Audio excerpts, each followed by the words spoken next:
Aš noriu papasakoti istoriją, taip apie nieką kitą, apie 3 A. Viską surimuosiu nuo pradžių, nuo 1 klasės laikų jau. 3 A jau daugiau nei 3 metai. Čia tau nemėgautis vafliuku ant stalo, bufetėlį. Brangus jaunuolė, tau turėtų būt gėda, jei nežinai vienos datos, kada pirmą kartą 3 A tapo 86 laidos. Tai 2014. Nerutė Augustanytė į mokyklą atmynė ir tapo prislėgta, nes gavo 1 A.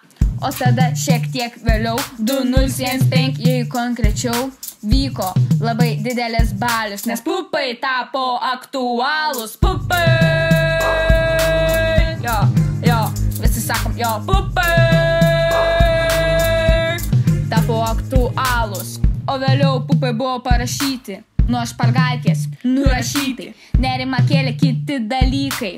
Tuo papasakosiu ponai ir ponios. Pavyzdžiui, darbai kūrybiniai. Tikrai nebuvo jie tarybiniai. Darėm suolus ir šachmatus, visokias vakaruškas be sarmatos.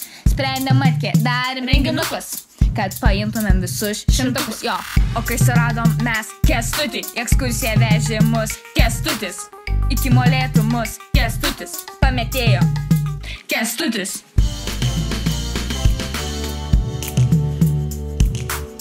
O vėliau jisai sustojo prie stotelės ir mus paliko. Bet mes nestokojom vilties, dar praleistų pamokų neskaudėjo širdies. Apsigynę kūrybinius darbus, išskridom mes pas emigrantus. Tokia mūsų gausta istorija, bet man jau laikas laikyti teoriją.